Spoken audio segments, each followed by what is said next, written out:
Kita ni di sini akan bincangkan macam mana untuk mempunyai Ramadan yang mesra keluarga. Dan hanya beberapa cadangan yang saya dapat kumpulkan yang ingin saya kongsikan hari ini.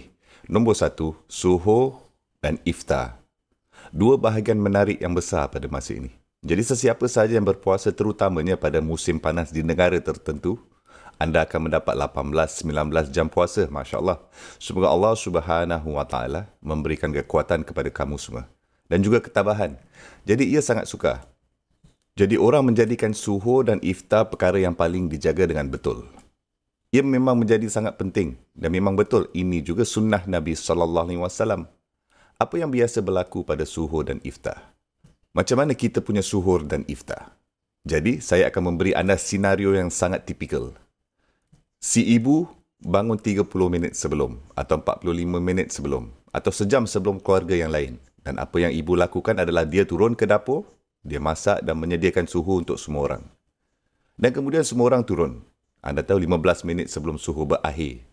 Sapu muka dengan tangan, gosok mata mereka, dan masih mengelap air liur dari mulut. Dan semua orang berjalan dan hampir merangkak turun ke bawah. Dan tidak ada satu pun saling buat eye contact. Buat tak nampak pun. Tidak ada siapa yang bercakap antara satu sama lain pun. Dan mereka hanya ready untuk makan je. Ibu telah menghambakan diri selama 1 jam kat dapur. Lepas tu semua orang makan suhur. Lepas tu terus tinggalkan pinggan mangkuk atas meja. Tak angkat pun. Dan hanya merangkak balik ke bilik mereka. Ambil wuduk, solat betul-betul di sebelah katil. Supaya mereka dapat melakukan salam cepat-cepat dan terus berguling atas katil dan pergi tidur balik.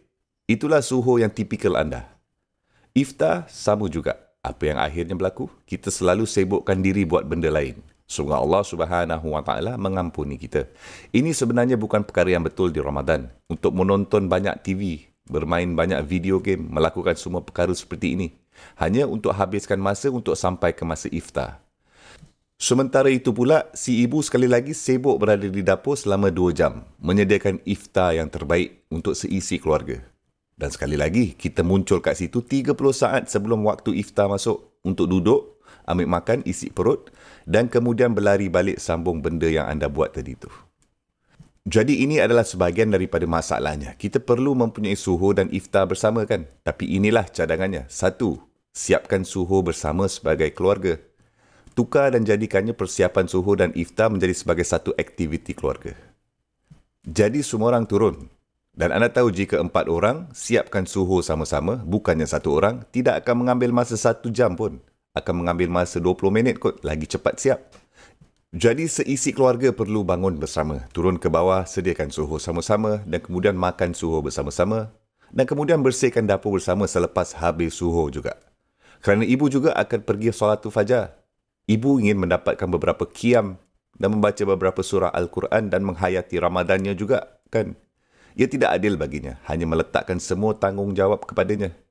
Tetapi jika kita bersiap untuk suhur bersama, makan bersama dan kemudian bersihkan semua bersama, kita pada dasarnya akan menghabiskan 1 jam bersama. Masa keluarga yang sangat berkualiti, mengadakan perbualan sikit semasa suhur, bercakap bersama. Mungkin juga boleh berkongsi hadis antara satu sama lain. Mungkin berkongsi terjemahan atau apa yang kita dengar dalam kuliah tafsir di Tarawih malam tadi bersama, kan? Jadi ini adalah peluang yang sangat bermanfaat untuk satu keluarga. Suhur dan iftar menyediakan bersama, makan bersama dan membersihkan bersama sebagai sebuah keluarga, kan? Nombor 2, solat bersama. Kita harus solat bersama sebagai keluarga sepanjang masa, tapi terutamanya pada bulan Ramadan. Terutama pada bulan Ramadan. Jadi setiap kali kita solat di rumah, daripada semua orang hanya pergi solat secara individu dan sendiri, lebih baik berkumpul dan dirikan solat jemaah. Solat jemaah bersama sebagai sebuah keluarga, kan? Nombor 3, belajar Al-Quran bersama setiap hari. Okey, sekarang dengar macam sangat luar biasa. Apa yang kamu katakan ni? Aku kena buat darus tafsir sama family aku selama 1 jam? Tidak. Belajar sedikit je Al-Quran. Ambil 1 ayat. Baca terjemahannya, 1 ayat dan hanya mempunyai sedikit perbincangan mengenainya. Jadi belajar sedikit Al-Quran setiap hari bersama, sikit saja sebagai keluarga pada bulan Ramadan. Nombor 4, adakan pertandingan menghafal Al-Quran di kalangan keluarga.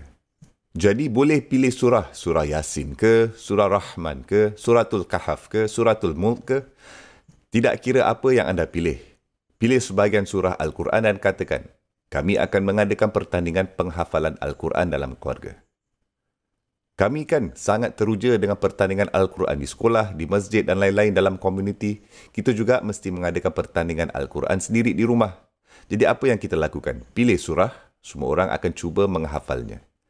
Sesiapa yang dapat menghafalnya terlebih dahulu dan seorang anak katakan dapat membacanya tanpa sebarang kesalahan kepada yang lain, menang pertandingan.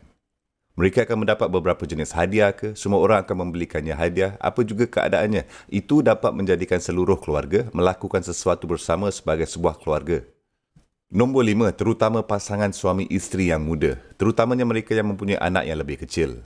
Tarawih adalah sunnah yang ditekankan untuk lelaki. Dan ini adalah amalan pilihan untuk wanita. Walaupun begitu, kita juga harus memahami selain dari hukum teknikal fiqh mengenai tarawih, ada sesuatu yang lebih besar dipertaruhkan. Kita sekarang bercakap mengenai kerohanian, kita bercakap mengenai Ramadan, kita bercakap mengenai hubungan kita dengan Allah Subhanahu Wa Taala sekarang. Wanita memerlukan perkara-perkara itu juga sama seperti lelaki. Isteri memerlukan perkara itu sama seperti suami. Ibu memerlukan kerohanian, kebangkitan rohani, hubungan dengan Allah Subhanahu Wa Taala, rasa iman yang diperbarui. Saya akan katakan bukan sama seperti ayah. Tapi saya akan katakan lebih lagi daripada yang dilakukan oleh si ayah. Sebab saya tahu peranan yang penting yang ibu saya telah mainkan dalam hidup saya dan dalam tarbiyah saya. Saya selalu memberitahukan orang, saya belajar tentang iman, saya belajar macam mana untuk percaya dari ibu saya sendiri. Ibu mempunyai kesan terhadap anak-anak mereka.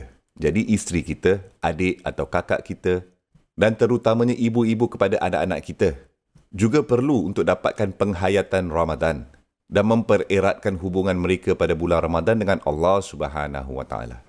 Atas sebab itu, cadangan saya adalah sekiranya anda mempunyai anak kecil di rumah dan anda tidak boleh membawa mereka ke solatul tarawih, bukan hanya kerana masalah kebisingan, tapi apa yang saya bicarakan adalah seperti saya tahu anak-anak saya mempunyai waktu tidur.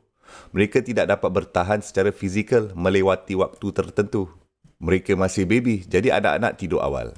Sekarang seseorang mesti tinggal di rumah bersama anak-anak dan seorang mesti pergi untuk solat tarawih. Jadi apa yang saya cadangkan adalah ibu bapa bergile-gile tinggal bersama anak dan menghadiri solat tarawih. Walaupun tidak pada setiap hari, seminggu sekali ke, 2 kali seminggu ke, apa juga keadaannya, apa sahaja yang anda mampu. Si ayah boleh membuat sedikit pengorbanan. Solat tarawih juga sunnah untuk dilakukan di rumah, by the way. Itu jika ibu anda, isteri anda akan berkumpul dengan kawan-kawan. Pergi ke solat tarawih. Mendirikan solat tarawih. Dengar sedikit darus ke, dengarkan sedikit khatirah ke ceramah. Cuba untuk sedikit terima dorongan rohani dan cuba dapatkan peningkatan iman. Jadi si ayah, si suami permudahkanlah untuk dia. Subhanallah.